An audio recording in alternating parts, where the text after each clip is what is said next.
Hey, welcome to Super Switch Headz, the premier Nintendo podcast in all of the internet.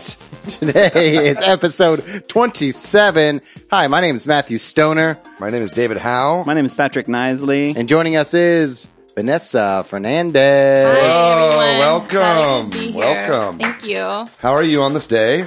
I'm good. Very good. Very good. Well, welcome to the podcast. In this episode, you are here to talk a little bit about Smash 4.0 and, most importantly, as you laugh, EVO. EVO. yeah. The fighting game community, the biggest tournament in the FGC. Yeah, it just happened this past weekend. It was pretty exciting. There was definitely some reveals. Yeah. There was some drama. There was some fighting.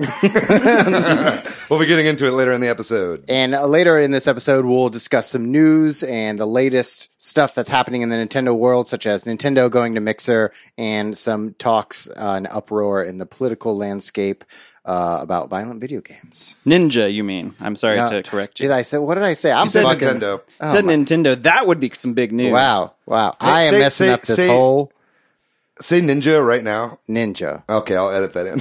Thank you. How about Ninja? Going to. I have a feeling he's not going Probably to. not.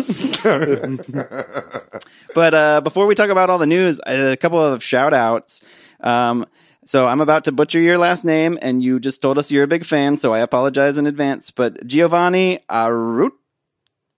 Okay. I'm That's sorry. just not at all what it probably is. I really have Not the no direction I would have idea. went. I really have no idea how to Let's go pronounce to the Raku. Araku. Araku. It's an Italian name, and that doesn't sound right, but maybe it is. Araku. Araku. Giovanni Araku, thank you so much. You and I had a brief interaction on Facebook about the about Fire Emblem and about Switch Headz podcast, and you said you really like our podcast to keep up the work, so we will keep up the good work. Thank you, Giovanni. Yeah, thank you, We give Giovanni. applause to our most diehard loyal fans. Also, Chris McKeever posted on our YouTube, and he swears he did it before we mentioned that the Disney Tsum Tsum Switch would be a perfect fit for him. Yeah. Where he said he really wanted the Disney Yeah. Tsum Tsum Switch. I think that definitely he should sell a Switch and get the Disney Tsum Tsum. David, Festival you Switch. really had that one. Yeah. like- Also, I sang karaoke with Chris McKeever this weekend, and he was like, "Man, you guys really name drop me on every single podcast," and we fucking do. I don't know we why. are once again. Yeah, I don't even like him that much.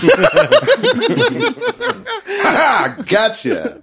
And last shout out to Kate Ludlow, former guest on the show From Devolver. From Devolver Digital. She's doing a cool Enter the Gungeon giveaway on the Switch Headz Facebook page. The Facebook group. The Facebook group, I should say. That's correct. Thanks for correcting me. You're welcome. This is so. I guess Enter the Gungeon just got a physical release, and some lucky Switch head is going to get a physical copy of Enter the Gungeon. So that's cool. Or someone will have won by the time this goes up. So Yeah. if you're listening right now and you're like, oh man, I want to be entered in a random giveaway to win cool goodies from maybe some company, join our Facebook group if Yeah. you're not already a member. And it won't be that one because that one will have already happened.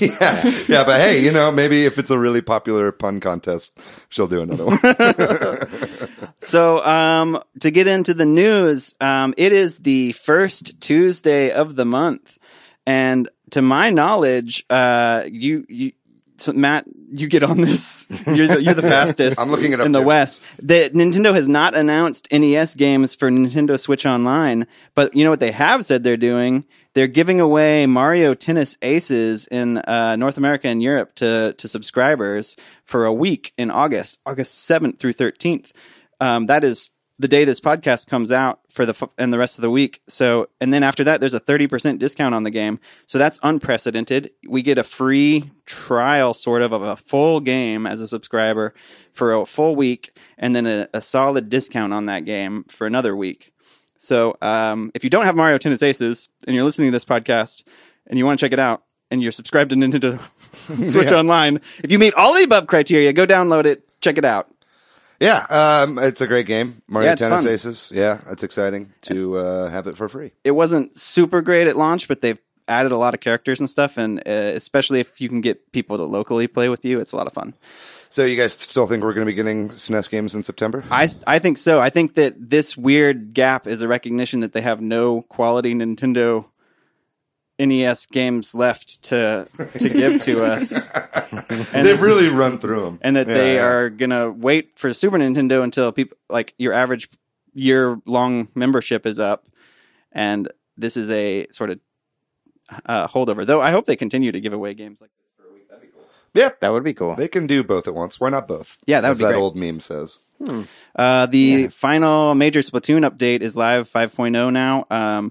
So that whole like private Splatfest thing is happening, and I saw some people posting online like that are hosting their own Splatfests and that kind of stuff. So if that sounds cool to you, I think if you just go find an online Splatoon community, people are doing that now. That's pretty cool. So how exactly does that work? You just you can just host it online, and then you need friend codes, I guess, in order to join it. I think you would have to be friends with the people and to be able to join their thing. But but you can have 8 people have your own little private made up Splatfest. So you can make, because as I understood it, you had to like go through previous Splatfests. Right. I think that you are. I don't know exactly. Because it'd be cool if you could make your own. Like I think you get to pick the colors. So I think you kind of make your own. Right. Or what are you going to say? What are you going to say? I was just going to say, just pit like one country against another one. like World War III, like in Splatoon. That could be fun. You go straight to war, David. Well, they've already had the great Inkling and Octoling race war. Right. That was already something that happened. So, I'm just saying. I don't know what I'm saying. So Gamescom is coming up, and Nintendo is going to be there, and they're going to be showing some footage. They said they would be showing some new footage. Gamescom is in Germany, by the way. Yeah. And it's in August, later in August. Matt, do you know when? You're kind of talking about this. Yeah, Gamescom happens Monday, August 19th. Okay, yeah, that's right. So it's kind of like the E3 of Europe, as I understand it. Yeah, that's right. We're going to see more footage from Luigi's Mansion and some other games too. Like I think we're going to see maybe our first official footage of Witcher 3 on the Switch as well. Outside of like the trailer they showed us. Yes. Yeah. And a handful of other games that are coming out on the Switch. And then a bunch of other developers are there. So maybe, Matt, you mentioned this. Maybe we'll get some other announcements or something. Yeah, there's a bunch of companies that will be there. Doing 2K, reveals. Activision, Sega, Square Enix, Sony, THQ, Ubisoft, Xbox Game Studios. So we'll probably have some new announcements. I want a Final Fantasy VIII release date. Oh, yeah. I want to know when Is there even a rumor? Oh yeah. They said at E3 that they're like doing a remaster of Final Fantasy VIII. Oh, okay. I think I did know this actually. Yeah. So I'm pretty excited about that. I have 7 and 9 on my Switch, and I just want the trilogy. You know what I mean? Yeah, that's what you want. There's only one thing I fucking want, and that's a town. He wants town. I want town, Nintendo, town. Game Freak. Okay, Matt, I'm going to tell you this right now. If they reveal more footage of town at Gamescom, I will pay you $500. That's how much I think that town will not be at Gamescom. Whoa, that's a lot. I'll tell you, I like $500. So please, I hope. Well, Game Freak, please announce town. Nintendo, please don't. Talking about Game Freak, if you're listening to this episode, then there is more Pokemon news out there. We don't know yet because it's dropping the day we're releasing this episode. But they said that more Pokemon Sword and Shield news is coming on August 7th. So, is it just me, or is it taking forever to see the final evolution of the starters? I agree. Like I feel like they space them out. They always do, but this one's a while now. Yeah. It does seem like it's taking a long time, yeah. Well, it's like usually we see them, we saw like Blastoise and Charizard, like they were on the boxes for the games, you know what I mean? So it's like, I want to see this shit fast so I can pick the right one. Because I know for the Alola starters, I feel like you saw all stages of the starters within like 3 months or something like that. You got to make an informed decision when you're picking your starter Pokemon. You know what I mean? You can't just fucking do something willy-nilly. Well, maybe that's what they'll say in this announcement. We'll find out. Groupie gang. My thing is that I hope that whatever is announced at this weird Pokemon Direct that's happening tomorrow morning. Yeah, they haven't even called it that, so I don't know. It's like, or Pokemon announcement or whatever. It feels like it's going to be small because of that. Well, whatever it is, I hope that it's enough to make people just stop bitching and fighting about Pokemon online for like maybe just 48 hours. Very unlikely. Yeah, it does sound unlikely. If after tomorrow's Pokemon Direct that people stop bitching, I will pay you $500. Deal. Oh boy. Dragon Quest 11 S Definitive Edition. Shadows of an Elusive Age. Shadows of an Elusive Age. The Nintendo Switch version of Dragon Quest 11 is going to have a demo. Quick shout out to Tommy Green for alerting those of us on the Facebook group about this, because I didn't know until he shared this. So that's cool. Demos are cool. This game looks cool. It's nice to get a chance to check it out before you buy it. Mm-hmm. And they're doing the Square Enix thing of when you play it for a while, and then you buy the game, all of your save data goes over to the full game. So yeah, you don't have to start over. Yeah, which would suck for an RPG. Yeah. You know what I mean? You get invested in the character and then have to go back to square one. The minor Switch update to the regular Switch, there's no good way to explain this. GameStop officially has it in their systems as the Switch V2. Yeah. Yeah. The Switch V2, then, if we want to use GameStop's lingo, has been found out in the wild, and in particular, some YouTubers, Dreamcast Guy, Beat 'em Ups, and Spawnwave have all purchased one, and to varying degrees showed it off. Spawnwave has opened up the actual unit and kind of looked at it and shown us that. The other two guys aren't as technical as him, but they've kind of shown it off and talked about it. Mm-hmm. And then Spawnwave is promising us that he will open up the Joy-Cons, which is what I want to see and hear about. And I guess also by the time this episode's out, there's a good chance that video will be out, because he said it will happen today, I believe, or tonight, of the night we're recording this. So I'm going to be checking that out. That's the big question I have. If those Joy-Cons seem better, then I'm really into it. Yeah, I mean, it's also at this point, and we were talking a couple weeks ago about it's if you send in your Joy-Cons with drift, you get them for free. Like, that has been long since confirmed at this point. And a few people are saying some of theirs were replaced. I saw online. Yeah, some people saying it's fixed, and some people saying it's replaced. Depends, I guess. But so Nintendo is definitely going all in on owning up to this Joy-Con drifting mistake right now. So, you don't necessarily have to buy a new Switch if you want good Joy-Cons. If you have shit Joy-Cons right now, you can just send them in and they'll fix them for free, right? Which is really good. And if you want new ones, you maybe wait till those orange and purple ones come out, because those are the new ones. Wait, is that the Tsum Tsum one? No, there's also an orange and purple and a blue and yellow set coming in October, I believe. Yeah. About to buy some Joy-Cons. I really like the purple. It's cool. I want two purples. Me too. Yeah. Though we also talked about pink and purple would be cool. Yeah. We are grown ass adults, just so you know. I like how I chime in as a girl gamer into Final Fantasy, Pokemon, controller color. That's my turn to talk. Yeah, your time to shine, Vanessa. Hey, we like all those things too. Hey, we're all getting a Tsum Tsum Switch. We've already discussed it. So in China, there's an convention called China Joy. I don't know a lot about it, but I do know that Nintendo was there with Tencent, and they had a little press conference sort of about the launch of Nintendo or the official launch of the Switch in China. And so that's interesting. They put out a few details about it, and it's just interesting to see console stuff happening in China, because China had a ban on consoles for a years. while. Yeah. Really? And sorry, go ahead. Oh no!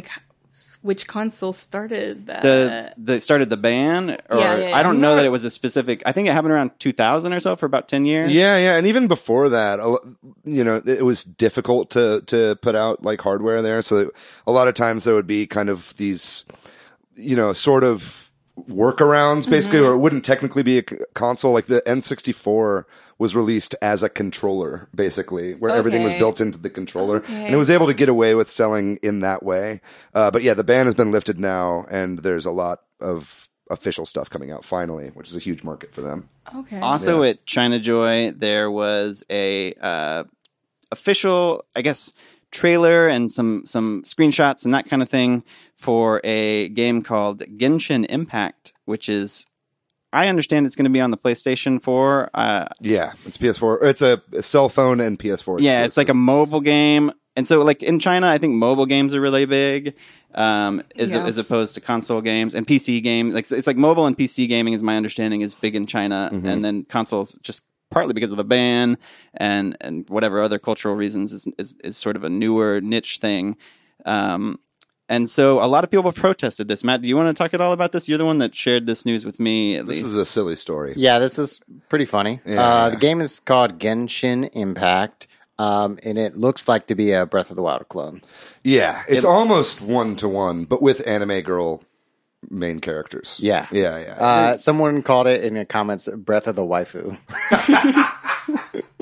I mean, they got straight to the point. And it's like, there's a lot of open world games with a lot of the same mechanics, but the cell shaded art looks very similar. The grass is the same. The burning of the grass. A lot of the mechanics look the same. Even the music, like the clinky piano music from Breath of the Wild, and they brought that in there. There's too. an enemy that looks a lot like a guardian that shoots laser beams that look a lot like a guardian's laser beams. So this is not new in China. I mean, like that's, a lot of, because there's been, bans on a lot of intellectual property stuff, like, and very lax rules when it comes to IP in China. You see this throughout the past 50 years, right? And that's just sort of I'm not trying to be a sociologist or something here. I don't know a lot about China. I am. But like, I understand that like there's a lot of knockoff stuff in China, period. And that's just culturally kind of part of it. So it's like the console ban kind of surprised me because it's like, no, there's consoles being sold. It's just... Right, and I think a lot of those... Nintendo 65. It's... Exactly. So I was wondering that was coming more from like an economic place. Like, this all keep it domestic instead of Yeah, for like sure. Xboxes or Japanese or consoles. importing something from like a competitive country. Yeah. kind of not video game related, but there's a documentary filmmaker, Kirby Ferguson, who did a series called Everything is a Remix. He had like 4 or 5 different parts, but he talks about how essentially people making movies just copy off each other all the time. Yeah. And the music is like you sample tracks all the time. So maybe video games feels different, but maybe it feels different because we love Breath of the Wild. Right. But there's like a thin line between like an homage and a derivative. And it's mostly perception or subjective. This game is derivative, for sure. Yeah. Like you look at it and it's just clearly like it's built off of the same shit. You know what I mean? And it's like, and it looks exactly the same. And Chinese Nintendo fans are pissed. Right. So I don't think we quite got to that part, which is the funny / interesting part, is that at China Joy, there was a lot of people taking photos of themselves flipping off the booth.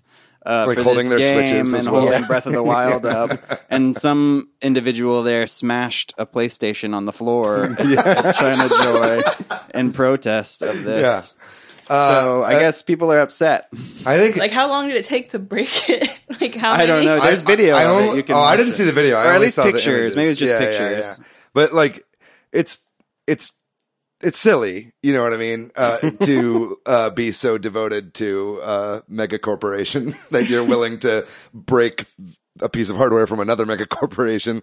But at the same time, I get why they're upset, especially with now the Consoles more global coming empire in, of video games, and them being like, yo, this is actually fucked up, and we don't want to be known as the Known country for that is just going to be ripping shit off like that. I totally get that perspective. And I think the worst part of this is that Sony had this as their like main game at this festival or at this convention, right? Yeah, they really pushed this. They pushed it hard, and it's like, and Sony themselves were like, okay, yeah, it's fine. We'll have this be like our big front running game in China right now. Know what they're and so doing. it's just kind of like, a Japanese company doing that to another Japanese company and then trying to like make it be okay in China. It's just kind of sketchy, Yeah. And so I get why people are pissed. Right. I think there's more to it that you just kind of covered that. So anyway, moving on.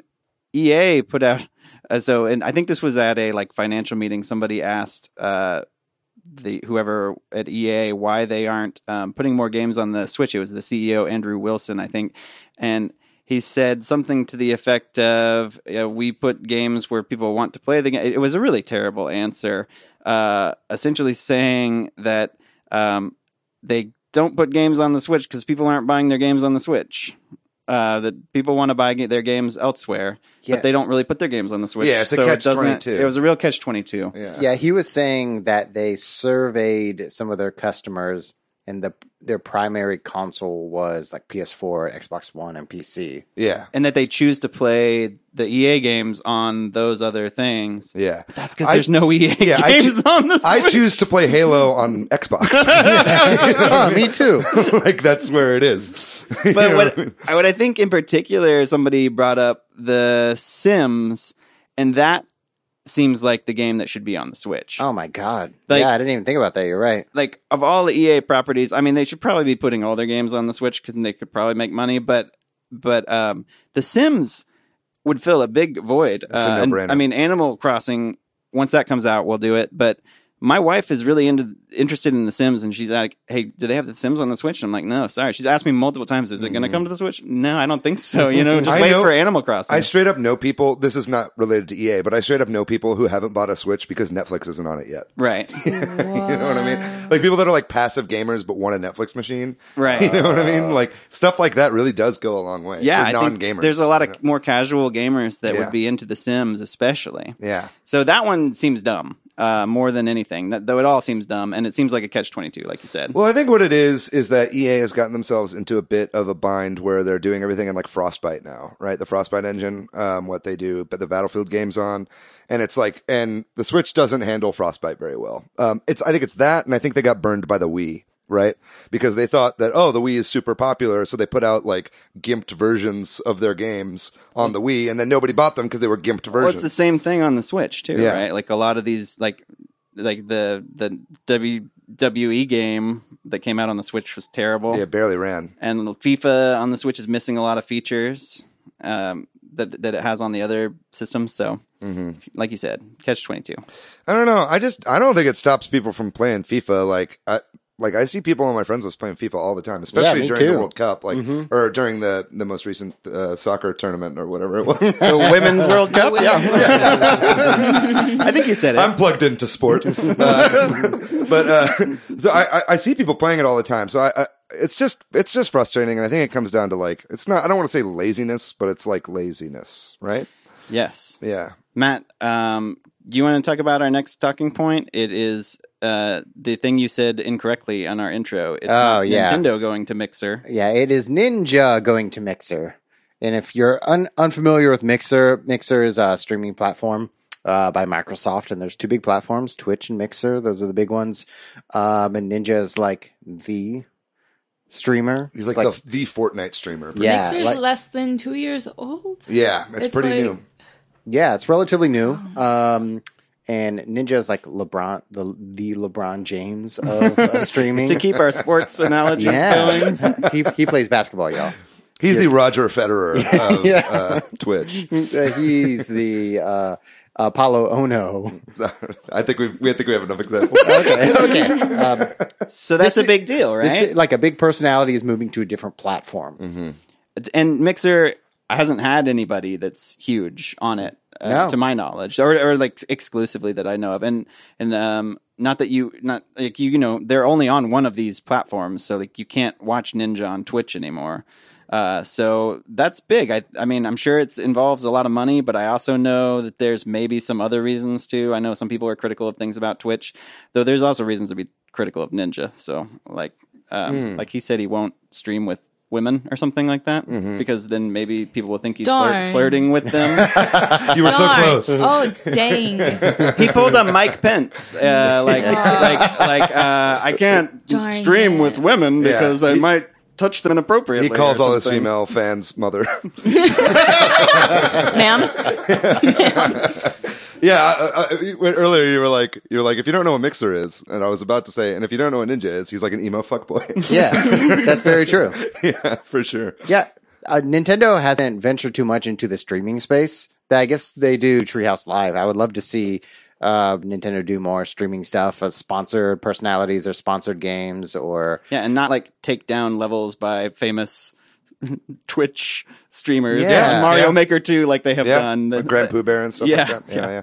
I think that I think this is also, I think right now it's like when you've got big people moving platforms and shit like that, this is also a good time for like YouTube to step up their fucking game, because I know a lot of people don't stream on YouTube anymore because Twitch and Mixer are way more. Yeah, I guess YouTube would be the third big one. Yeah, and a lot of people do stream on YouTube, right? But it's like, But yeah, I mean, it's like we're definitely in kind of a streaming, like a gaming streaming war right now. Yeah, it's a big thing. So it's interesting to see kind of the pieces fall. It's the weirdest thing because like Twitch has had a head start on all of these for like 7. I don't know. I'm like throwing out numbers. I just remember when it used to be Justin TV. Yeah. I remember that. Yeah, And it used to, and like that's what you did, and then Twitch was like created because it was like, well, we have so many of these video game streamers that we're just gonna make this separate one, and that was like 2010. Yeah, it was a long ass time ago. They had such a head start. So for like YouTube and like Microsoft to now take note, it's almost like this is so transparent what you're trying to do. Like,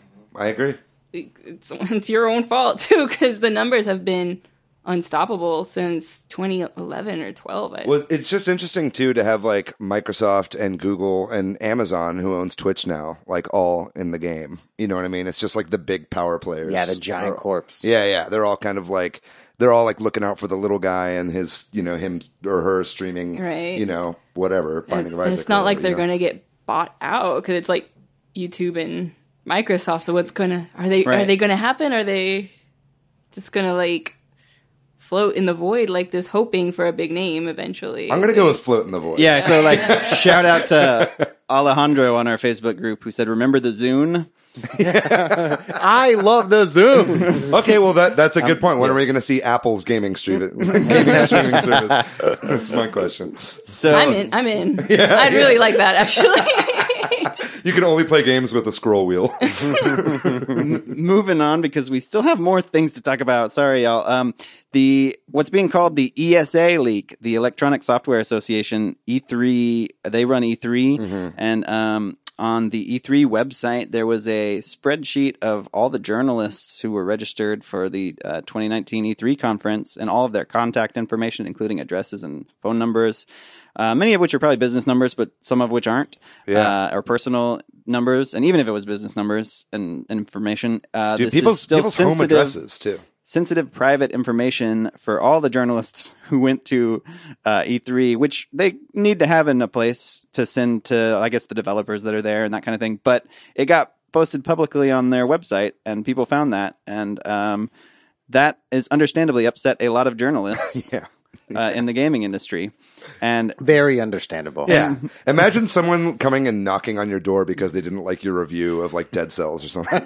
There were some journalists who said they've already gotten crank calls and that kind of thing. So death threats and shit. E3 already felt a little bit weak this year without Sony, and people have been talking about, do we need an event like this anymore in this day and age of streaming and so forth? And companies giving Nintendo Direct style presentations. So this doesn't bode well, I guess. Though we'll see. I mean, there still is a place for that. And we're going to talk about something that's kind of related. Although ESA, if you're listening, please give us press passes.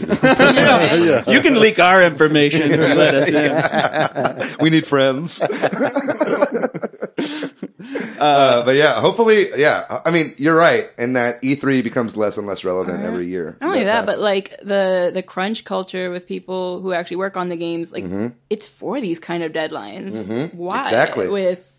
With streaming being so like useful and prevalent, like yeah, it's like I'm sure a bunch of these developers don't want to take like a month out of their already busy deadlines to make a vertical slice for a game, right? You know, like that's got to be super stressful already. So I get it. But yeah, so hopefully they can do a little bit of damage control with this. I don't know what they would do. Yeah. But it's like, I mean, it's a pretty big blow. It was blatant too. It wasn't like somebody hacked their website and like pulled this out of some secure server. Yeah, they did it themselves. It was just a link. Yeah. That's so dumb. Well, anyway, get your head out of your ass, yes. So, but also give us badges. Please. Unfortunately, in this country, there have been more mass shootings, and I swear this relates to video games.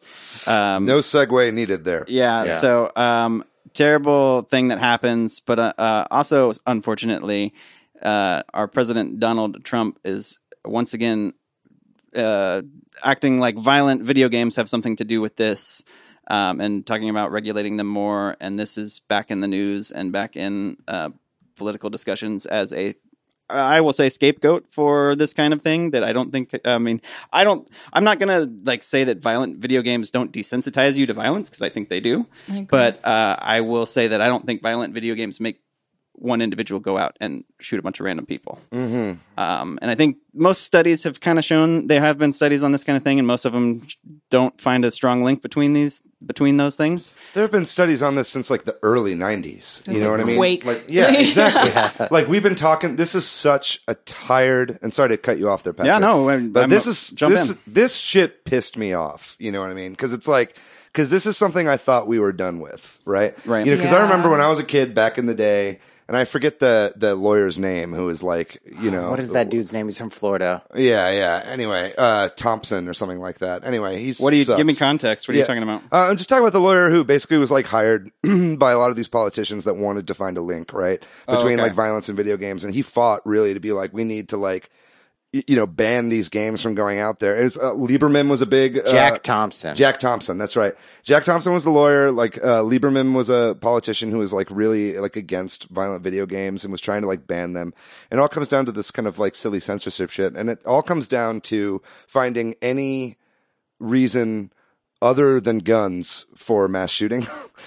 You know what I mean? For just I think there's other reasons, but that's a big one, but also just other things in our culture that are messed up, like that people are feeling lonely in our culture and isolated for other reasons in addition to and then the availability of guns on top of that. And that's a whole nother discussion. Yeah. But I think that we have problems in our culture greater than there being some violent video games. Yeah. And also, I mean, like something that's been coming out a lot, like over the past few days, especially since Trump made these asinine comments, not to politicize this podcast any more than it already is, but is that the data just argues that entirely. It's like, you know, you look at all the countries in the world that consume video games, and then you look at the amount of mass shootings. It's like, clearly video games are not the problem with the culture here. Right. You know what I mean? So shout out to Amanda Bird, who posted this. Reggie Fils-Aimé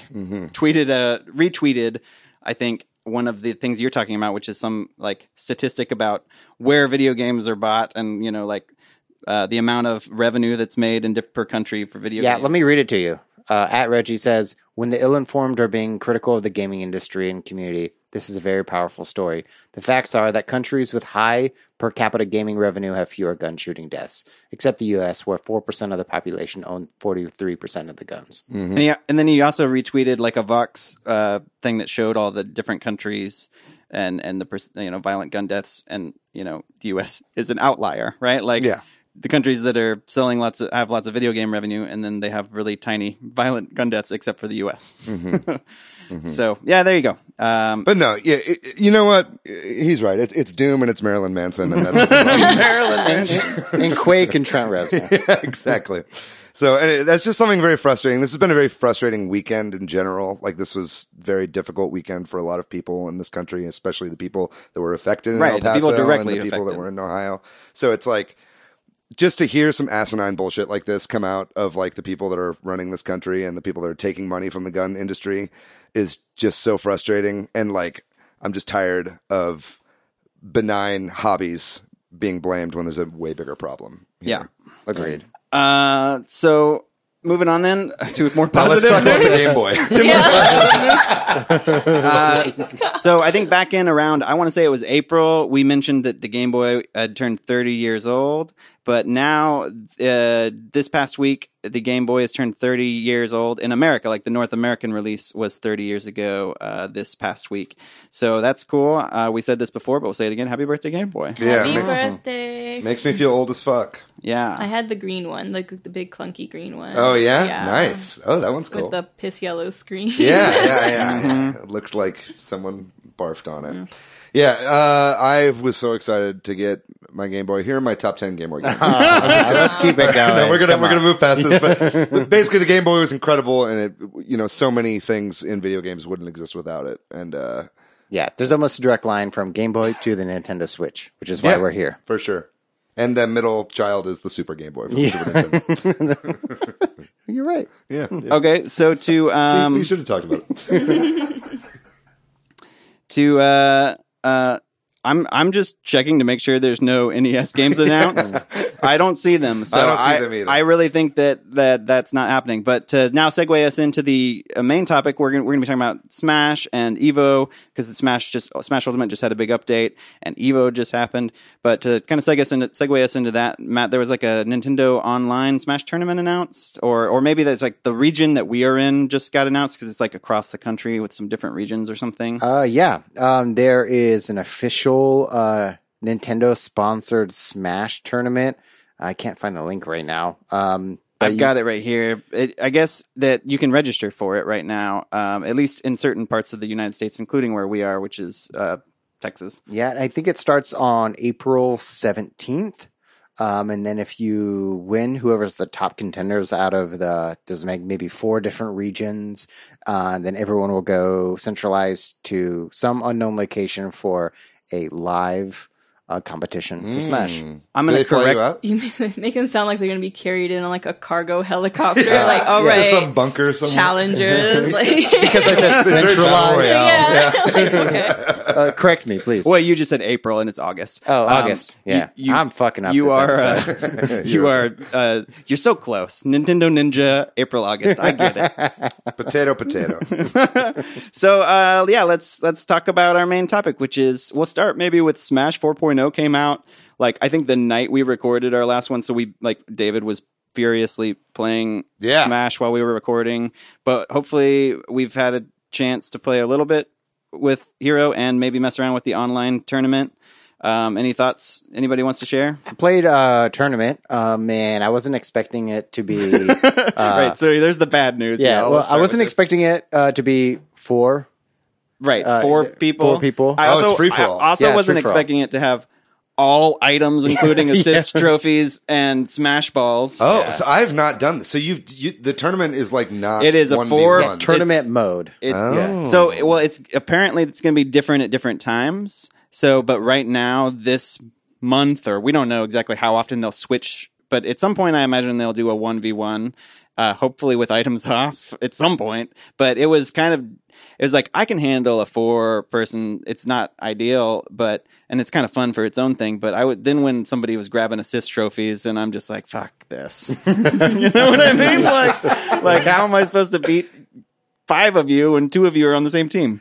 The first time I played, I got a Waluigi assist trophy, and I was like, this ain't so bad. Yeah. If you're the one getting them, it's fine. Man, Sakurai hates the competitive scene. Anyway, what are we talking about? So the Hero, then, I mean, so that's the bad thing about the tournament, is that right now it doesn't feel, I mean, unless you're really into that, which some people are, obviously, and then it's fun, but that doesn't feel very tournament-y. You know what I mean? That kind mode of gameplay feels like it'd be more fun to just play one-off 4-person with all that randomness, and not like you advance then if you won. But anyway, so I'm looking forward to hopefully the next iteration of that. Yeah, I would like to see either 1v1 or 2v2. Yeah, or teams or something would be cool too. Fun. Yeah, something that feels a little more competitive, where it's not so random. Speaking of random, the Hero has a lot of random capabilities. Have y'all played much with the Hero? Yeah, not a ton, but I mean, you've probably played more than I have. I played a little bit of Hero. Yeah. But I played a little bit last night. I had some friends over for my birthday. Happy birthday! Shut up. Only the Game Boy gets happy birthday. I didn't say. Only one of us can turn 30. Is this your American birthday or your Japanese? This is my Japanese birthday. You're the dragon. Anyway, that's China. Hero is really fun and plays really well. And it's like, I'm not a big B presser when I play that Smash side anyway. B though, Yeah, man. yeah. The side B is incredible. All his special attacks are the random part, right? It's like basically the Hero is the way that he's balanced is he's got all these like hyper, just really strong attacks that can KO you in one hit. But then I guess it mitigates that by having every single special attack use MP, right? And then some of the attacks kill you. But right? that MP, the kamikaze. that MP doesn't seem to go down too fast or anything. I don't know. It especially those side Bs are pretty vicious. I mean, I feel like you can really do a lot of damage and then just swing your sword a few times and get back your MP. Yeah. There's definitely a few times I was playing last night where I just would fucking kaboom, or what's the move? Or it's thwack, right? Thwack, Yeah, yeah. That just like kills people in one hit. Like that just happened like 3 times in a match, and everyone I was playing with got crazy. so mad. Well, yeah, And- the thwack is maybe the most egregious yeah, example. yeah, exactly. So the thwack just instant kills. It doesn't matter what percentage the other person does. It doesn't even knock you out; you just disappear. So I think it was Ryan Robinson? Somebody in the Facebook group posted a video of like, I guess this is the state of Elite Smash now, where at the very beginning of the match, somebody thwacks immediately and just instant kills a person, and then both of them just sit there. Because it's like, did that just happen? Yes, it did. It was like against Ridley too. It's like this dude showed up and just made It's a just dragon like, disappear. man, that amount of randomness is yeah. Well, I can't imagine that the hero is going to be allowed in competitive Smash. Yeah, I think Hero We'll see. changes the metagame a little bit, because if you're fighting against Hero, you're trying to defend this random attack, and you have to take your eye off your character Right. and to look down at the menu Right. in order to defend it. Or Which killed me multiple times last night. yeah, Yeah. exactly. It's killed me too. Yeah. By looking As at someone playing else's it? menu, Oh, or looking at someone else's. looking at my own hero's menu. Right. So that would be the balancing thing, right? That you have to look at the menu if you ever want to thwack or whatever, but it does. We'll see. I played enough Monster Hunter that maybe I could play this game. Okay, maybe I can If you do can that. split your attention like that, then you might be able to, because it's really difficult. But it's like, but you kind of have to look too. You can't just randomly put it, because kamikaze will kill you. Right. You know what I mean? Like, and if you're not next to anybody, if you're trying to do like a far away spell or whatever that you can do, as this Dragon Quest character, then like you're not really paying attention, then you could just kill yourself with doing no damage to your enemy. You know what I mean? So it's like, those are the kind of balances, right, that make the character quote unquote balanced. I'm not really convinced yet. I still feel like Hero is fucking OP. Yeah. Yeah, A me lot too. of people That's feel my that way. official opinion. I think we'll eventually get to a point where people figure out the algorithm through the randomness, and whatever the first item on the list is, you'll they'll be able know. to know what the other 3 are based on the sequence of how many times you've done it in the game, like counting cards. Damn. Yeah. That's or like cool, the movie yeah. Pie. Yeah. Well, any other thoughts on That tickles 4.0 or the hero before we move on more generally to Evo? No. So I think, I'm stoked for Banjo. yeah. I'm really looking forward to Banjo as someone who lives in the West. Hopefully Banjo doesn't have quite as much RNG. That'd be so funny if his like eggs can one hit kill. But only 1 out of 10 times. Or Yeah, exactly. Oh, I'll say one more thing about the hero. Like the critical hits seem totally broken. Oh, think. yeah. Yeah, because That's there the were other multiple thing. times where I'm just, because that isn't a B move, right? It's just that's a just a random normal smash sword attack. Yeah, that's a smash attack, and you can be hitting someone at a really low percentage and kill them with a crit, and it's totally weird, and it pissed off all my friends. It last feels night. like thwack and maybe the critical hits should be limited to if there's a certain amount of percentage of damage or something, or you know what I mean, or the chance of them happening goes up if those things are happening. I don't know. Yeah, something like that. We'll see. So Sakurai. so a couple things about Smash leading us into Evo discussion. So Smash Ultimate was the closer for Evo 2019. So we'll talk about what Evo is. So that's interesting. And 4.0, because it released so close to Evo, was not. They used the version before this. Okay, right. At Evo, so nobody had a chance. There's not even been an official. Could you play as the hero band yet? We'll see what happens with that. But Matt, you did this wonderful job of typing up some history on Evo, and maybe you could lead us to this intro discussion about what it is in the past. And Oh, sure. And Yeah. since Vanessa, you've been to Evo, and please interject anytime you want to as well. Absolutely. Yeah, EVO, short for Evolution Championship Series, is all about fighting games, or the fighting game community, which people say FGC. FGC. And it started in 1994, I think. 1996, sorry. Battle of the Bay, 40-man Super Street Fighter 2 Turbo and Street Fighter Alpha 2 tournament. So that was in the San name of Diego, it? California. Battle of the Bay. Battle of the Bay, and they had, I think, up to Bay 5, not a Young Bay reference. But, Old Bay. yeah, Old Bay. But they had Bay 5, B5, and then they changed it to Evo. Okay. And you have all these like highlights of the past. Are there any of these in particular we want to talk about? Oh, I mean, I man. think we should definitely talk about the history of Smash and Nintendo in it. But Yeah. but prior to that, I will just say, I think as I look upon and think about the history of EVO, and Vanessa, feel free to interrupt me at any time or include. I think the most interesting part happened between the years like 2001 and 2005 when arcades started to die. And people started EVO because they wanted to take those local arcade scenes and bring them together to all fight each other. Like, I kind of discovered the FGC when fighting game arcades or fighting game like centered focused arcades were dying out. Like, and my first EVO was 2004. It was 2004, the last one that was in California before they moved it to Vegas. And from what I remember, it was like, yeah, people would still bring out like Third Strike cabinets. I mean, super guns, like the board, to play tournament perfect versions of Third Strike, because anyone that like dedicated time to practicing and getting well at these games knew that the timing for like the PlayStation one, no, I'm getting it wrong. Dreamcast broke so much.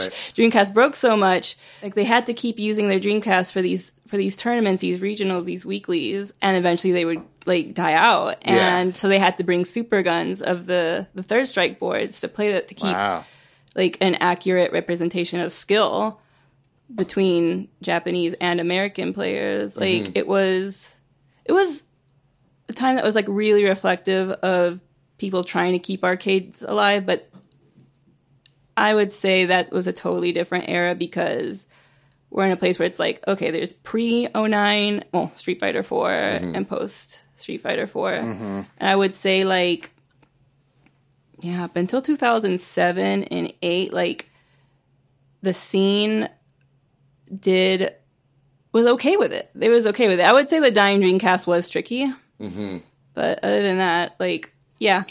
So even back then, it was like an international sort of thing. Oh, totally. I remember. Actually, I can't really speak about like the 90s, but yeah, Japanese players would absolutely come in town for EVO and just EVO. And you said something about 2009 and Street Fighter 4, and Matt had this on the notes too. But can you explain what that did, or what the difference of pre 2009 and after? Why was that such a big deal? Well, when Street Fighter 4 came out, it had been 10 years or something since Third Strike, and it'd be like a joke. We'd all tell these like self-deprecating jokes, like, we're playing an 11-year-old game. We're still playing an 11-year-old game with the same tiers, because it was there was no patches. It's like Melee players. This is what you do. Like, we all get together once a year to watch the same Ken and Chun finals, and like between these limited same meta. 5 people, and then with CVS too, same thing. Like, okay, let's just all watch all these like role cancelers do that, like just show off. And we were okay with that, like, because when I was saying earlier about the arcade scene dying out, like, okay, between 2004, 2009, like those 3-4 years, like, yeah, we knew it was kind of like dwindling. And then Street Fighter 4 injected this new life, but we were also really like confused on how to handle it, because it was such a surge of new energy. And some of like the cynical types were just like, okay, whatever. No, we weren't whatever. We weren't whatever, but we were just so. Yeah, that makes sense. Like, you're used to something, and then there's all these new people showing up, and they should, new because, energy, and then that's hard for the old timers or whatever. Yeah, totally. No, I was. And the exact same kind of stuff was happening within the Smash community as well. I mean, more recently than that, but you know, like the Melee scene had been going for a very long time, and then Brawl coming out, like everybody that was a big Melee player obviously hated playing Brawl competitively because of all the randomness that was put into Brawl on purpose to kind of mitigate, you know, to bring it more to a casual audience and stuff like that. So it really split the player base, right? Yeah. And I imagine that was happening as well. When the discourse started, like, is Smash a fighting game? Yeah. That's its own for sure thing, like, because Smash has been around 1997 technically. Yeah, with the first one, yeah. And then all of a sudden it wants like it needs EVO, it needs the FGC to help promote it, because the FGC has always been kind of like on its own. Oh, like, for sure. Like FGC was the first, and we're like always been used to being on the outskirts, because like, yeah, the first sponsorships and all that stuff was like Halo. Like MLG, all that stuff. Like FGC wasn't ever handed or approached with big opportunities like that. I don't know. Maybe it could have been licensing issues from. Well, I think stuff fighting like games that. are a little more niche than No, yeah, and they first-person really were. They shooters. always have been. I think even today. Yeah, I think they're Like, they generally still are. Like they're more niche, but they were the first, along with like StarCraft in Korea. Like Right. to have esports sort of. esports notoriety, like in the 90s. Yeah, and now of course the culture is completely different, right? Like esports is now everywhere. You Right, know, it's like very big. Yeah, it's Yeah. become a thing. I actually remember reading a Far Side comic. You guys remember those comics? Yeah. Yeah, where it's like talking about like it's like the future that parents dream of, and it's like them watching their kid play like NES, and it's like, oh, professional Mario player wanted, like blah blah blah. You know what I mean? And it's like back then that was totally far fetched, but that's a completely Now with real thing streaming now. and esports, Yeah, you can and be you know a everybody's professional. got fucking sponsorships, and then there's don't and then know. you bring Twitch into it and stuff like Yeah. that, and then it's now an actual legitimate thing. But yeah. So anyway, I Yeah, find that interesting how the culture has shifted. Yeah, I think it feels like the warring cultures between those two. It's like as a person who grew up with the arcades, I long for the days of going in to play like Mortal Kombat 2 to run into Sticking your quarter up sticking there. a quarter in Yeah. there, putting your quarter up on the screen to Yeah, and you hold would your put place. your quarter up on this Yep. on the screen, like there'd be a line, and there'd Yeah. you'd have to Right, right. wait. I used to Yeah. play against this guy Wade. He kicked my ass, and I still think about Wade. Fuck Wade. Yeah. Yeah. And so you have that party and that culture who like really remember, tried to recreate that nostalgia. But then in like 2009 and 2010, when Street Fighter 4 was really big, there was like an 8-year-old that managed to hit the top 50. He like ranked out. He was in the loser bracket and like ranked out at 48, and he got this like standing ovation. A person who didn't grow up with the arcade scene, grew up playing these games on the console, and that's like a different culture too. And they're all combining to join their love of fighting games. Oh my God. Fighting game culture was already crazy with just sticks, because people knew how to like solder and like import buttons and joysticks and build them themselves. Talk about Because- Sanwa sticks. Yeah, and Hori, all of it. Like everyone knew someone in their local community that just made the stick or knew how to fix Right. the stick, because what was commercially available just was not good. And I don't think one did come up until Street Fighter 4. So up until like 2008, like everyone was kind of like a mechanical genius. Like, Right. like they had to figure that out on Not their relying own. on like Hori to make a Yeah, flight path. yeah. or What whatever. would you Yeah, what you yeah. would do is you'd get like a Mad Cat stick, because like the pads were just, I don't know, I think they were like sloppier than PlayStation ones, so you could like solder onto them better. And Right. and you know, okay, you're just taking apart like this $5 stick to make this incredibly accurate tournament perfect like joystick. Yeah. And I do miss that stuff. But now there's no use for it now. But like Mad Catz totally changed all that after 2009, 10, whatever. Well, it's interesting. It's like I think that's worth talking about. Is like just again like how the culture has shifted and how EVO has changed right over Yeah. the years. It's like now EVO, where it was a very fringe thing and still is to some degree. It's like now, you know. There's announcements. Yeah, there's gaming announcement. companies. Yeah, There's all the big PlayStation companies are aware of it this and, year. And even to bring it back to Nintendo, it's like Nintendo was really against Smash being a part of EVO for and a they very fought long it. I time. think Matt, you have something on the notes about Yeah, it. Yeah. 2013 Smash 4. Was this Smash 4? Maybe this was Melee. No, I'm sorry, Melee. Yeah. Smash was added to EVO in 2013 because they did a donation system, and if you donate, you get a vote. And there were two games that could enter. It was Skullgirls and Super Smash Bros. Melee. Melee won. Nintendo, they initially sent a cease and desist letter to cancel the streaming of Melee matches, but after a backlash, they let it slide. Yeah. And this was kind of back in the era of like the Nintendo like YouTube creators Taking program. down. Yeah, exactly. Like they would want like they wanted to basically control what was being put onto YouTube or Twitch or whatever, all this other kind of stuff, so that they could take a piece of it, right? But that was kind of, Nintendo's never really been on the times when it comes to internet stuff. You know what I mean? So that kind of was an era. It was from that era, right? And but there's been a huge about face with that. Right? It's a lot better, but they're still not really sponsoring these tournaments or the Smash Ultimate part. They're not really helping out. No, they are. They are. They are these days. They are. They're not the like sponsor. putting money into it or anything, are they? Or they're at least they're they're not adding to the prize pool, as I understand it, and that kind of stuff. They're at least sponsoring it by name. Gotcha, by name.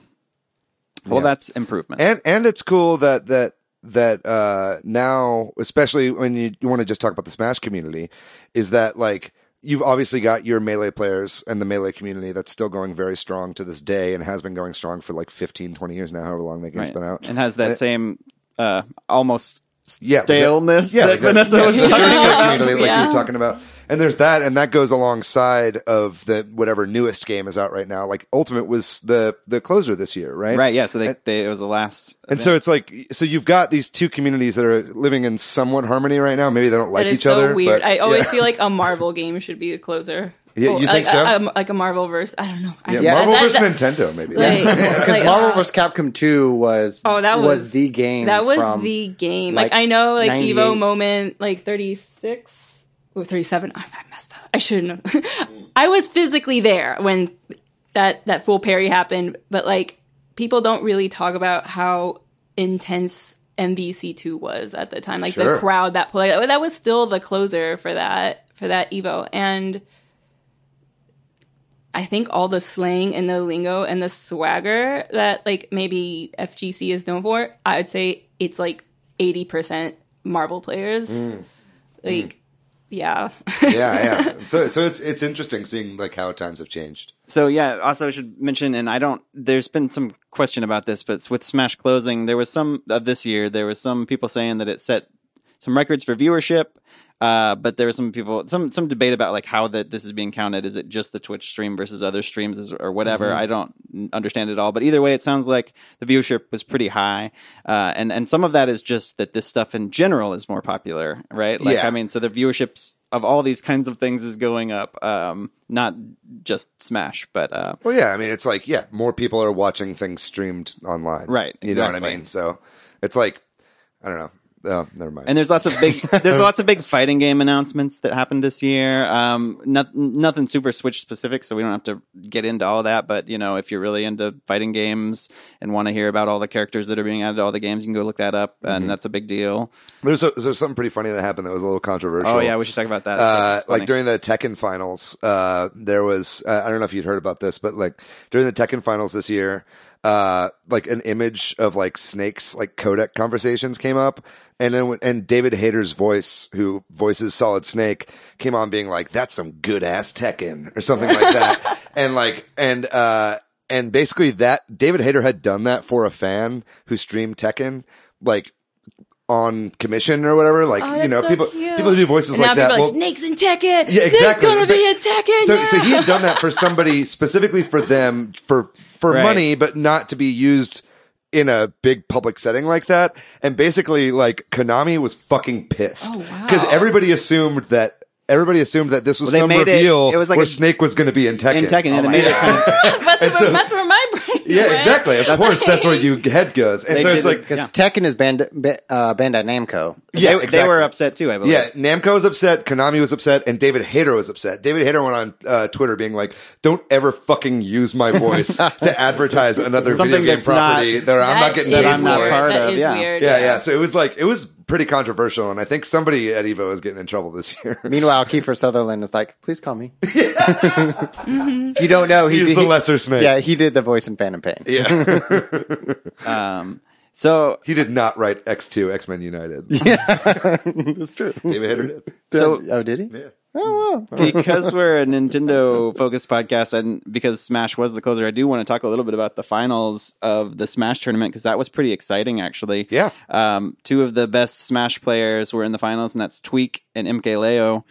Tweak is from the U.S., and MKLeo is from Mexico. And Tweak was in the winner's bracket, so this is like a double elimination tournament. Mm-hmm. And MKLeo, who's like widely regarded as the best Smash player, Smash Ultimate player right now. Zero kind of. Zero doesn't play competitively anymore. He just streams, right. and so it doesn't matter. Right. You know what I mean? Right. Before you say the results, this is what makes EVO so incredible: is that you can go there, you can sign up, you can play, and you can like win that shit. Mm-hmm. Like you can start from the bottom, go all the way up to the top, and that's what makes like some Drake. of these wins like Drake. Yeah, yeah, exactly. Drake, just come to EVO, please. But that's what makes it sometimes feel so special because it's not like the audience is also the participants, and the participants are also the audience.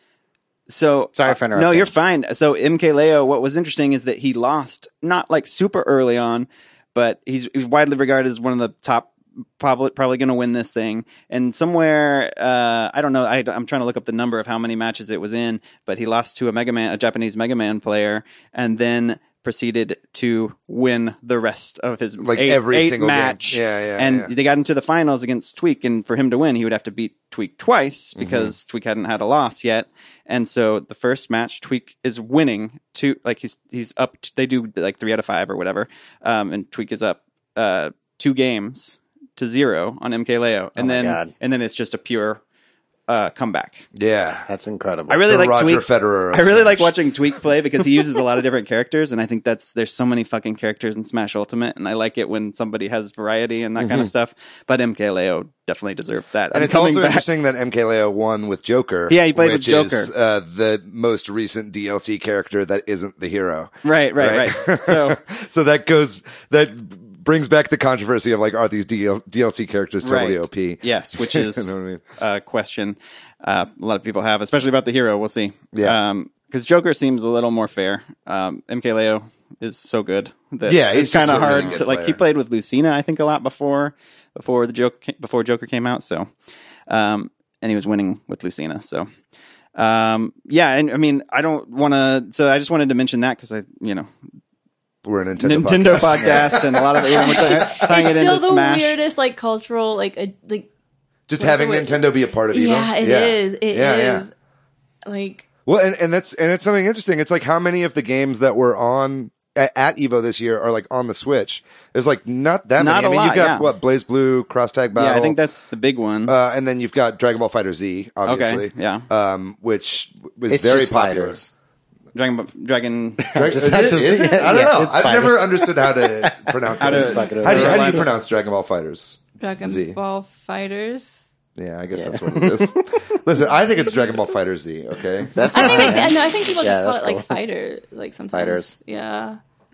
Well, anyway, I'm beat red right now. No, but to your point, right? Like, there's not a lot of these bigger fighting games aren't on the Switch or aren't as popular on the Switch. I think there's probably Mortal Kombat 11 has also had a turn. Yeah, I guess Mortal Kombat 11 as well. But we're seeing. I think that's something that we're seeing, right? It's like you're right in that it feels weird. It's weird having a Nintendo presence, but it's like I think that's what Nintendo's trying to do right now. Like, and that's what they've been doing with the Switch over the past few years. Does Nintendo really want to like? Is it their brand to be up there with like Mortal Kombat? Like, I always felt like they were just so protective of just their like E-rating. But I'm coming from like a definitely more old school expectation, right? And that's the way that it was, right? Yeah, and that's like and that had it start back in the '90s, like during these Jack Thompson years that we're talking about, right? But that's what's interesting about this is that we're dealing with a totally different Nintendo at this point, like, and especially since Iwata passed away, like. A lot has changed at Nintendo culturally,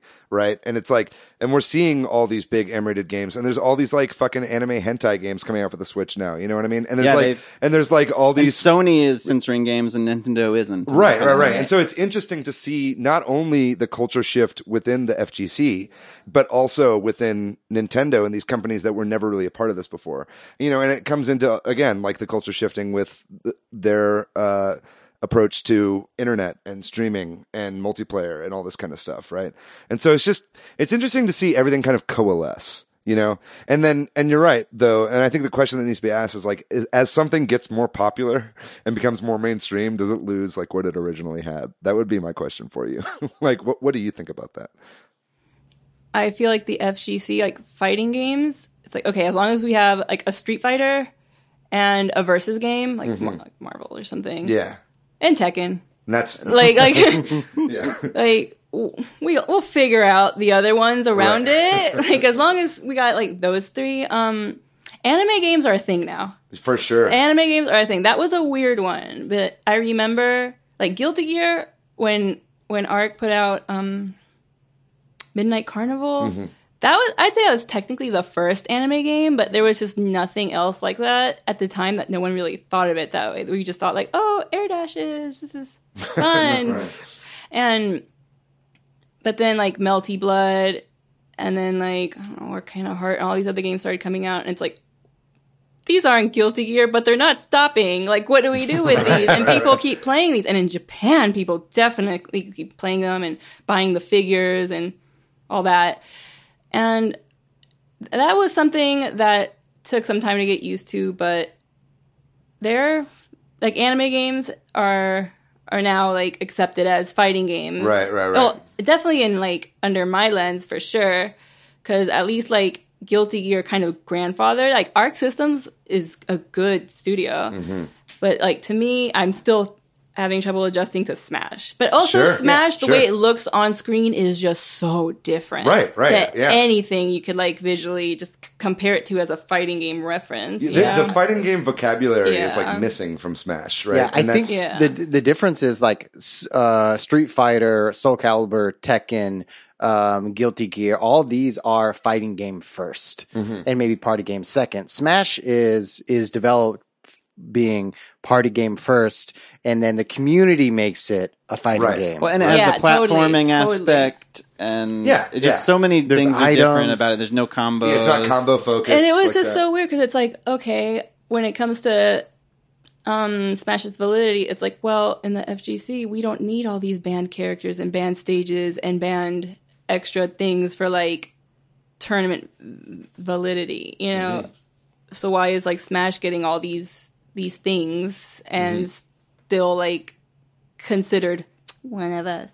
Well, and I think a lot of it, what it comes down to, is popularity, right? Yeah, it's like like you said, they had a fucking vote, and people voted with their wallets. You know what I mean? Like back in the day, and it's like, and it's like, and like you said, Patrick, it was the most popular. The numbers are talking right now, and it's like, that can be attributed to a lot of other things as well.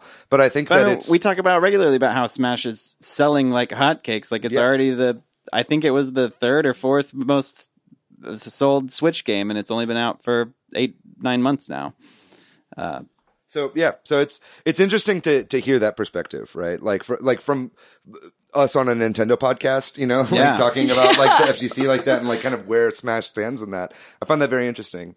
I really like fighting games and grew up with them. I'm not super into like fighting, like going to conventions and that kind of stuff, but adjusting to Smash was really hard because like it's so different. Totally. But now that I'm into it, I'm like, I really dig it. So like, and it's just a different style. It's a little bit different, but I kind of like some of the differences. It's a different style, but I will say that like it's just as fucking hype. You know what I mean? Like fucking hype. When you get into like when you get into the meta and you get into the players and you get into the competition and like the whole backstory of everybody moving around.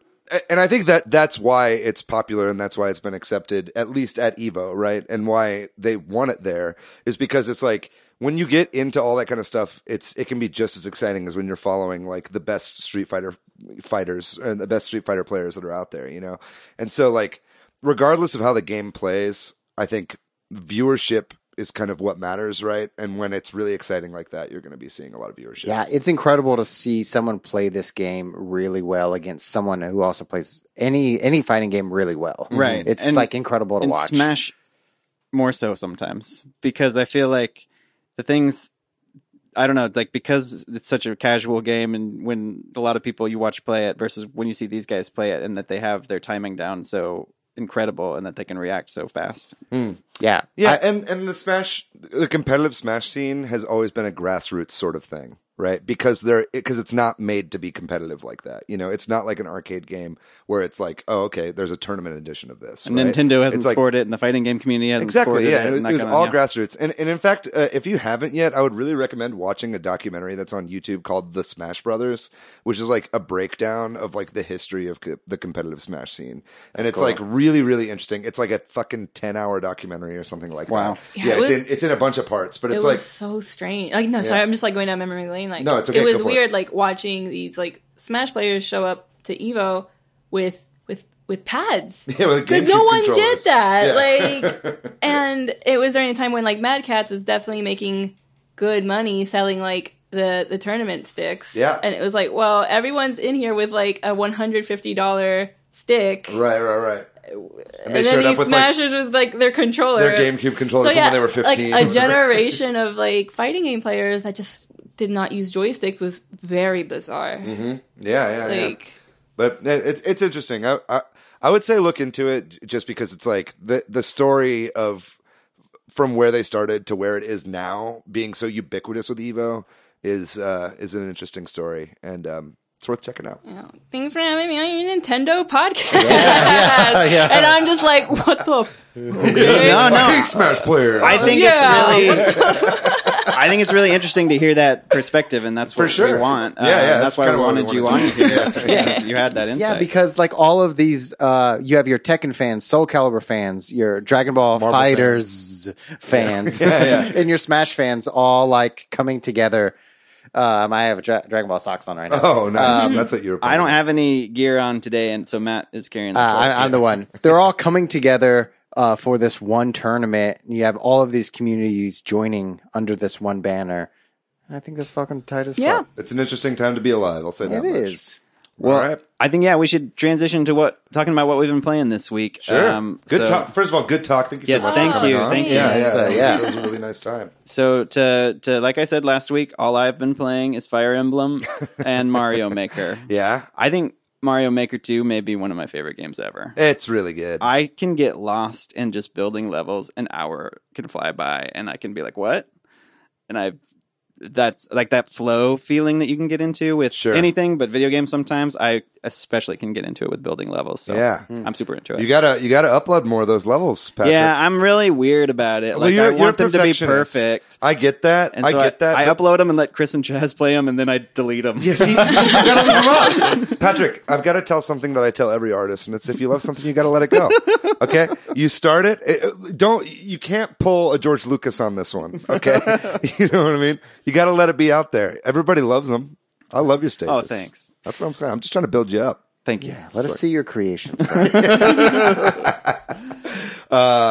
then how's optimal pairing going? Your Fire Emblem podcast? It's really good. We had our second episode, so if you're into Fire Emblem and you want to hear about the first five or so chapters of Three Houses, check it out. And then in another week and a half or so, we'll have another episode with roughly the next 5 chapters. Called optimal pairing. Yeah, and I'm really into Fire Emblem too. I'm addicted to both of these games. I haven't been playing as much Fire Emblem as I should, and I have complete FOMO right now. There's no should. Well, no. There definitely is in my regard because, like, I have FOMO because of you guys doing your podcast, and I want to follow along, but I'm not quite there yet. Yeah. And then also, everyone at my work, like in my office, is playing Fire Emblem right now, and everybody's talking about it, and they're all like talking spoilers, like where they're at, like all this kind of shit. And I want to be a part of it, but I'm just like not quite there yet because I have incredible ADD, and it's hard for me to stick with it. It's a game that requires. I mean, I feel like I can focus on it, but I know that it's not for everybody. Right. But I want to, and I'm going to be playing more of it. I'm just trying to like balance my gaming time with work right now, which has been a little bit difficult. But I will say what I have been playing some over this past week. I got a little bit eShop credit for my birthday, and I did. Happy birthday, David! How many times do you want us to tell you? Jesus, just suck my dick for once in my life. Okay. No, I'm not gonna. For your birthday? That's nice. That's nice. That's nice that you had a birthday. Yeah. Well, everyone has one once a year, so I'm not that special. Happy birthday, Dan. I did get with my eShop credit. Thank you. I got Doom 3 for $10. So I've been playing Doom 3, and that game is great. I've never played it before. Yeah. And it's like, it's definitely aged a little bit, but, Panic Button did a great job porting the game over. It runs really, really well.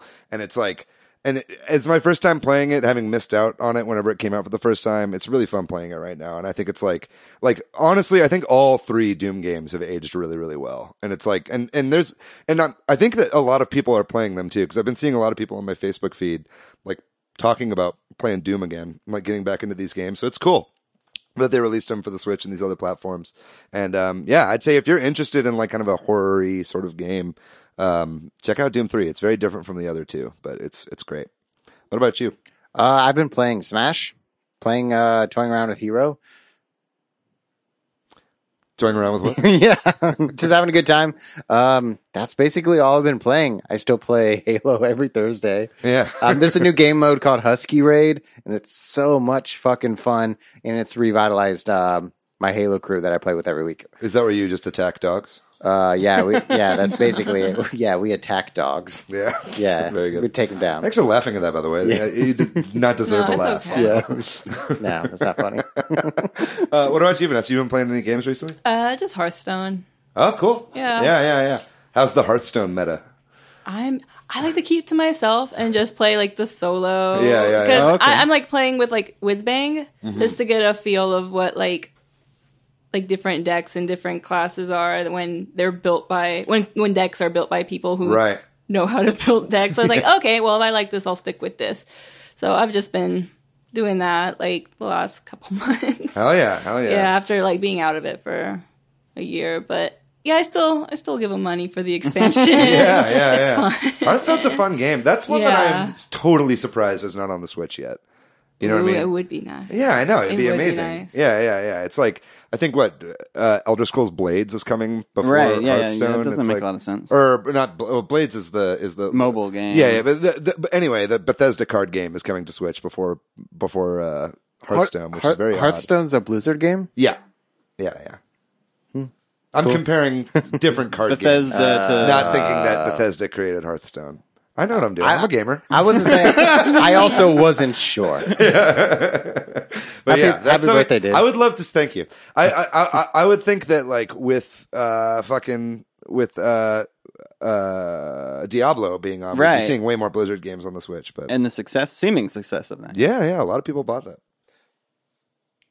All right, we're done. All right, yeah. Yeah. Well, not yet. That was If you're still actually listening to this fun. podcast, send us a message, and David will send you $500.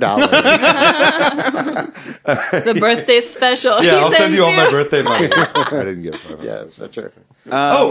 Can I say something though, real quick? Yes. I did get an Oculus Quest. Oh, wow. Oh, did you? I did, yeah, and I have been playing that. I forgot to say that one of the games that I've been How playing. the fuck is the wireless play? It's awesome. Yeah, You play Super Hot? I haven't played Super Hot yet, but I've been playing some games on it. I've been playing. First of all, I've been playing Tilt Brush for the first time ever, and that's so much fun. Tilt Brush is yeah, great, to like do yeah. stuff in 3D. I've been playing this like table tennis game because I love ping pong, and like that just feels amazing to fucking. And I'm like recovering from my surgery, right? So it's like This is standing, PT. Yeah, it kind of is. It's like standing like with my legs while they're still recovering, and then like moving my upper body around is like helping with my balance, especially when I don't have my normal kind of sensory perception. Right. So it's actually been kind of helpful in that way. And then of course I've been playing a little bit of Ultra Wings as well. Wow. Which is on the Oculus Quest, which we had Chris Stockman from Big Planet Games in on the podcast, and I've been playing that on the Quest, and I love it on the Switch, but man, it's just infinitely better on the Quest. Yeah. It's the chillest game. Yeah, it's really awesome. Yeah. So anyway, I just want to put that out there before we wrap up. Like, I don't do drugs, but if I did do drugs, Ultra Wings is the perfect game for that. Cool. Yeah. Me either. I don't do drugs. So thanks to Corduroy for doing our music. Thanks to everyone out there for listening to our podcast. Like Matthew said, send us a note. And if you want to find us online, you can find me, Patrick, as PDYX most places. You can find me on... Oh, man.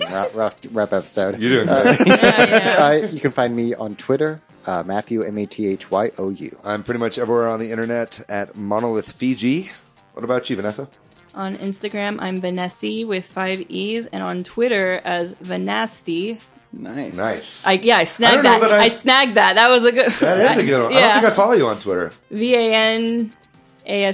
Okay. I got it. I'm going to follow you right now. Nice. I'm typing it in right Sorry. now. Oh yeah, follow. and like You're all welcome to play fighting games. Come to EVO. Don't mind me. I'm the one that's adjusting. We're welcoming, I swear. You're welcome. I swear. The next Marvel vs. Capcom game will be a Switch exclusive. Everybody will be there. Everybody, thank you so much for listening to the podcast. This is a super amount of fun. Would you guys agree? Yeah. Super. It was a super amount of fun. Yeah, the premier amount of fun on It was all the of premier the amount of fun on all of the internet. Ladies and gentlemen, if you want to be entered in some fucking giveaways, join our Facebook group. Apparently giveaways are happening now. That's the kind of world we live in. So Straight up, Devolver Digital is giving away shit in our group. yeah, it's awesome. So join us on Facebook, our Facebook community, at Switch Headz, I believe it is, or just look up Switch Headz on Facebook. You'll find it. Thank you so much for listening, being a loyal listener. Next week, we'll have a great topic for you. And yeah, keep listening every week. We love you guys. Bye-bye.